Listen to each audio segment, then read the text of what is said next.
अस्सलाम वालेकुम। अस्सलाम वालेकुम।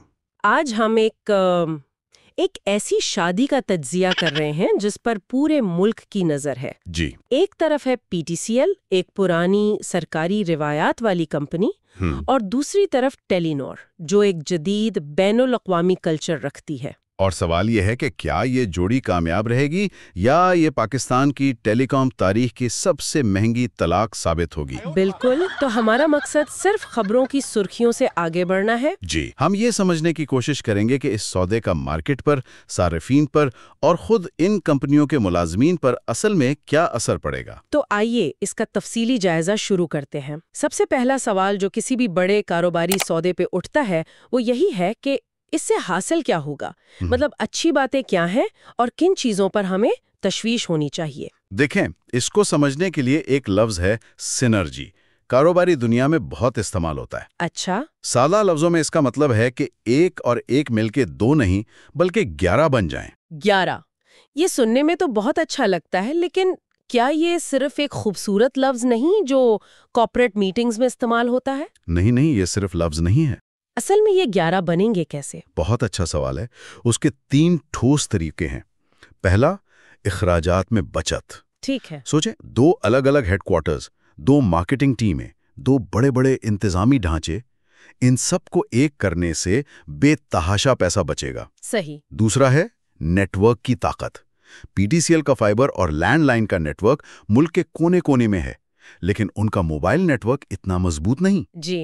दूसरी तरफ टेलीनॉर का मोबाइल नेटवर्क बहुत वसी है, खास तौर पर देही इलाकों में, लेकिन उनके पास फाइबर नहीं है। तो जब ये दोनों मिलेंगे तो एक ऐसा नेटवर्क बनेगा जिसका मुकाबला करना तकरीबन नामुमकिन होगा। यानी जहां एक का सिग्नल कमजोर था वहां दूसरा उसकी कमी पूरी कर देगा।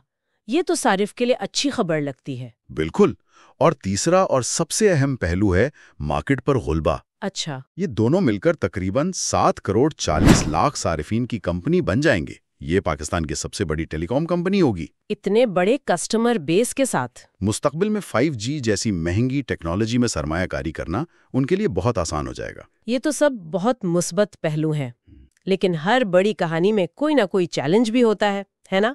तो वो कौन सी चीजें हैं जो इस शादी को खतरे में डाल सकती हैं? सबसे बड़ा चैलेंज टेक्नोलॉजी या पैसों का नहीं है, वो है इंसानों और कल्चर का। अच्छा। ये 2 बिल्कुल मुख्तलिफ दुनियाओं का टकराव है।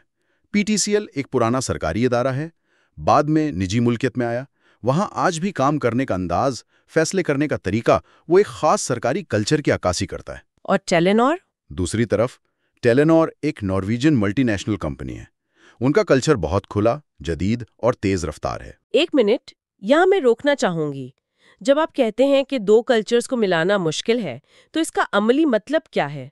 क्या इसका मतलब ये है कि टेलीनॉर का एक मैनेजर पीटीसीएल के पुराने निजाम में काम ही नहीं कर पाएगा? बिल्कुल यही मतलब है। अमली तौर पर इसका मतलब है कि एक तरफ वो टीम है जो हर फैसले के लिए 10 फाइलों और 5 दस्तखतों की आदी है। सही। और दूसरी तरफ वो टीम जो एक ईमेल पर फौरी फैसले करती है। एक तरफ सीनियरिटी की बुनियाद पर तरक्की होती है, दूसरी तरफ कारकर्दगी की बुनियाद पर। तो ये तो 2 मुख्तलिफ सोचें हैं। जी। इन 2 सोचों को एक छत के नीचे इकट्ठा करना इंतजामिया के लिए एक बहुत बड़ा इम्तिहान होगा। ये सिर्फ बैलेंस शीट्स मिलाने का मामला नहीं, ये हजारों लोगों के जहनों और काम करने के तरीकों को मिलाने का चैलेंज है। वाह, तो असल लड़ाई दफ्तर के अंदर लड़ी जाएगी। इसके अलावा कोई और बड़ा खतरा? दूसरा बड़ा खतरा रेगुलेटरी इदारों का है। कंपटीशन कमीशन ऑफ पाकिस्तान इस इंजमाम को बहुत गौर से देखेगा। उनका काम तो यही है कि मार्केट में मुकाबला खत्म ना हो। बिल्कुल। अगर मार्केट में सिर्फ 2 बड़े खिलाड़ी रह जाएंगे, यानी जैज और ये नई कंपनी, तो इस बात का खतरा है कि वो मिलकर कीमतें बढ़ा दें और सर्विस का मेयार गिरा दें। तो हो सकता है कमीशन कुछ शराइत लगा दे। जी, हो सकता है कि वो मंजूरी कुछ शराइत के साथ दें जो शायद कंपनी के लिए इतनी फायदामंद ना हो। आपने 2 मुख्तलिफ कल्चर्स को मिलाने के चैलेंज की बात की। ये तो हुई अंदरूनी कहानी, लेकिन बाहर सारिफ के लिए इसका क्या मतलब होगा?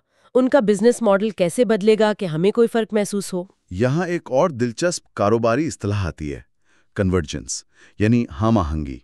अच्छा। इसका मतलब है कि कंपनी आपको एक ही जगह पर आपकी तमाम कम्युनिकेशन की ज़रूरियात पूरी करने की पेशकश करेगी।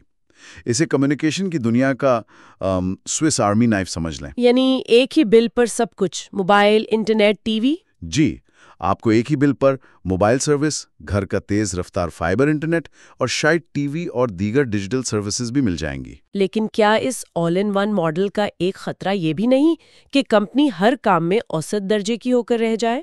نہ موبائل سروس بہترین رہے، نہ انٹرنیٹ، ایک Jack of all trades master of none والی صورتحال۔ یہ ایک بہت حقیقی خطرہ ہے، اور یہی ان کی انتظامیہ کا اصل امتحان ہوگا۔ ٹھیک ہے۔ اگر وہ صرف الگ الگ محکموں کو ایک ہی نام کے نیچے چلاتے رہے تو بالکل یہی ہوگا، لیکن اگر وہ واقعی ان سروسز کو ایک دوسرے کے ساتھ جوڑنے میں کامیاب ہو گئے تو تجربہ بہت بہتر ہو سکتا ہے۔ مثال کے طور پر آپ کا موبائل ڈاٹا ختم ہونے پر آپ کا فون خود بخود قریبی PTCL wifi hotspot پر منتقل ہو جائے۔ اچھا، یا آپ کو ایک ایسا بنڈل ملے جس میں آپ کے پورے خاندان کے موبائل نمبرز اور گھر کا انٹرنیٹ شامل ہو، اور وہ الگ الگ خریدنے سے کہیں زیادہ سستا پڑے۔ اچھا، یہ تو صارفین کو اپنی طرف متوجہ کرنے کا ایک طریقہ ہو گیا۔ اس سے کمپنی کا منافع کیسے بڑھے گا؟ منافع بڑھانے کے دو طریقے ہیں، ایک تو اخراجات میں کمی جس کی ہم نے بات کی، دوسرا ہے کراس سیلنگ۔ یعنی ایک گاہک کو زیادہ چیزیں بیچنا؟ بالکل، یعنی وہ اپنے لاکھوں PTCL براڈ بینڈ صارفین کو ٹیلی نار کے موبائل سروسز آسانی سے بیچ سکتے ہیں، اور ٹیلی نار کے کروڑوں صارفین کو PTCL کا فائبر انٹرنیٹ۔ اس سے یہ بھی ہوگا کہ صارف کمپنی چھوڑ کر نہیں جائے گا۔ جی، جب ایک صارف آپ سے ایک سے زیادہ سروسز لیتا ہے تو اس کا کمپنی چھوڑ کر کسی اور نیٹ ورک پر جانے کا امکان بھی بہت کم ہو جاتا ہے، وہ آپ کے ایکو سسٹم میں پھنس جاتا ہے۔ ہمارے تحقیقی مواد میں ٹاور بزنس کا خاص طور پر ذکر کیا گیا ہے۔ بظاہر تو یہ صرف کھمبے ہیں جن پر اینٹینا لگے ہوتے ہیں، یہ اتنے اہم کیوں ہیں؟ یہ صرف کھمبے نہیں ہیں، یہ ٹیلی کام انڈسٹری میں سونے کی کھان ہے۔ اچھا، یہاں اصل کہانی صارفین کی تعداد نہیں بلکہ وہ کھمبے ہیں جن پر یہ نیٹ ورک کھڑا ہے۔ جب یہ دونوں کمپنیاں ملیں گی تو ان کے پاس ملک بھر میں ٹاورز کا سب سے بڑا اور سب سے قیمتی نیٹ ورک ہوگا۔ تو وہ اس اثاثے کا کیا کریں گے؟ ان کے پاس کیا آپشنز ہیں؟ دو بنیادی راستے ہیں۔ پہلا یہ کہ وہ ان تمام ٹاورز کو صرف اپنے استعمال میں رکھیں تاکہ ان کا نیٹ ورک ملک کا بہترین نیٹ ورک بن جائے۔ اور دوسرا؟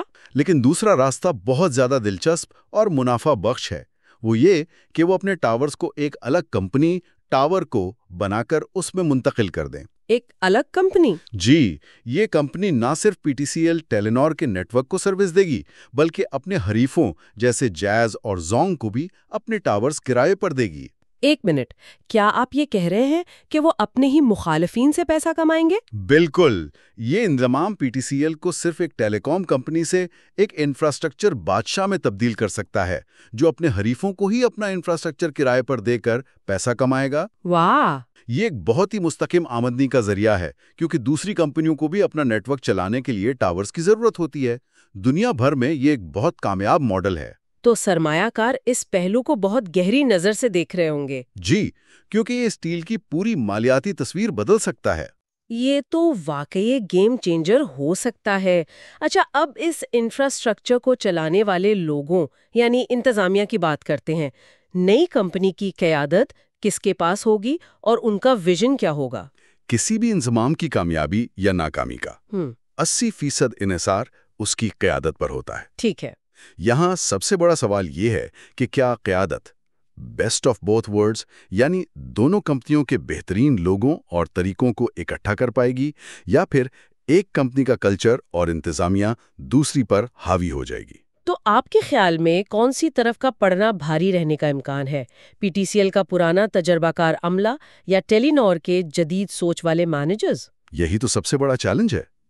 اگر PTCL کی انتظامیہ نے بڑی کمپنی ہونے کی وجہ سے تمام اہم عہدوں پر اپنے لوگوں کو بٹھا دیا تو ٹیلی نار کا ٹیلنٹ شاید چلا جائے؟ بالکل، ٹیلی نار کا بہترین ٹیلنٹ جو جدید مارکیٹنگ اور کسٹمر سروس میں ماہر ہے شاید کمپنی چھوڑنا شروع کر دے۔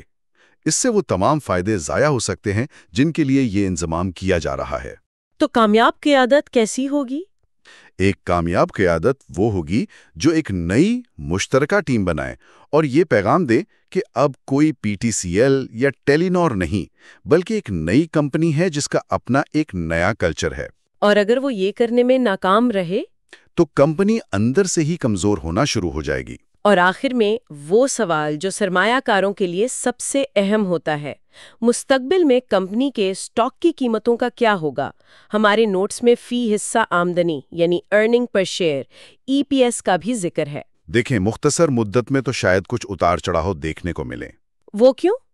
जब भी कोई इतना बड़ा इंतजाम होता है तो शुरू में बहुत से अखराजात होते हैं, जैसे सिस्टम्स को यकजा करना, ब्रांडिंग बदलना, कुछ मुलाजमीन को फारिग करना। इन सब पर पैसा लगता है, जिससे इब्तिदाई तौर पर मुनाफा कम हो सकता है और स्टॉक की कीमत पर दबाव आ सकता है। और मार्केट में गैर यकीनी की कैफियत भी होती है। जी, लेकिन तवील मुद्दत में क्या होगा, और ये ईपीएस या फी हिस्सा आमदनी का इसमें क्या किरदार है? ईपीएस को हर शेयर का रिपोर्ट कार्ड समझें। Report card? जी, अगर कंपनी अच्छा काम कर रही है, मुनाफा कमा रही है और अखराजात कम कर रही है, तो हर शेयर का ग्रेड यानी उसकी कमाई बेहतर होती जाएगी।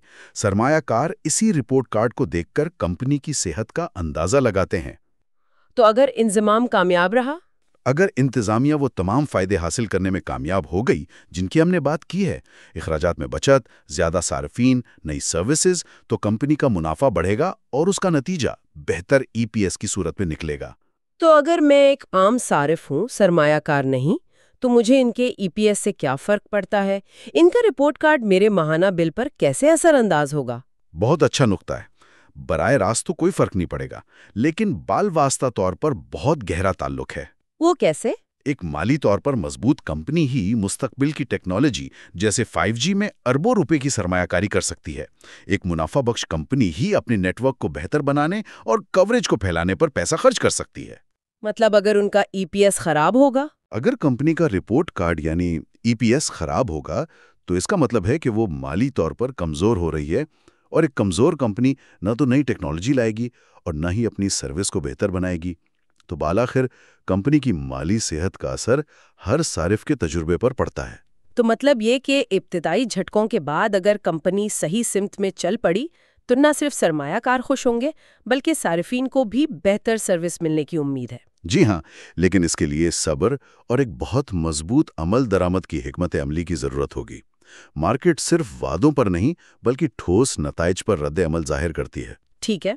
अगर इंजमाम के 1 या 2 साल के अंदर मुनाफे में इजाफा और अखराजात में कमी नजर आना शुरू हो जाए, तो सरमायाकारों का एतवाद बहाल होगा और स्टॉक की कीमत मुस्तकम होकर ऊपर जा सकती है। तो आज हमने पीटीसीएम और टेलीनॉर के इंजमाम को एक मुख्तलिफ जाविये से देखा। हमने इसकी स्ट्रैटेजिक अहमियत, कारोबारी मॉडल, मुमकिना खतरात और मुस्तकबिल के इम्कानात पर गहराई में बात की। खुलासा ये है कि कागज पर ये एक जबरदस्त सौदा लगता है। इसमें पाकिस्तान की टेलीकॉम मार्केट को हमेशा के लिए बदलने की सलाहियत है। एक देव बनाने की सलाहियत। जी, एक ऐसा देव जो सारिफीन को बेहतर सर्विसेज दे और मुल्क को 5G के दौर में ले जाए। लेकिन इसकी कामयाबी का इन्हिसार एक्सेल शीट्स और बिजनेस प्लान्स पर नहीं, बल्कि लोगों पर है। बिल्कुल। क़यादत की हिकमत, 2 मुख्तलिफ कल्चर्स को जोड़ने की सलाहियत और सबसे बढ़कर सारफ को बादशाह समझने की सूझ पर है। और आखिर में सोचने के लिए एक सवाल छोड़े जाते हैं। टेक्नोलॉजी और मालियात से हटकर इन 2 बिल्कुल मुख्तलिफ कंपनियों के हजारों मुलाजमीन को एक टीम के तौर पर इकट्ठा करने का समाजी और सकाफती चैलेंज कितना बड़ा होगा, और ये बिलाखिर सारिफ के तजर्बे पर कैसे असरअंदाज हो सकता है? क्या एक खुश और मुत्तहिद टीम ही बेहतर कस्टमर सर्विस फराहम कर सकती है?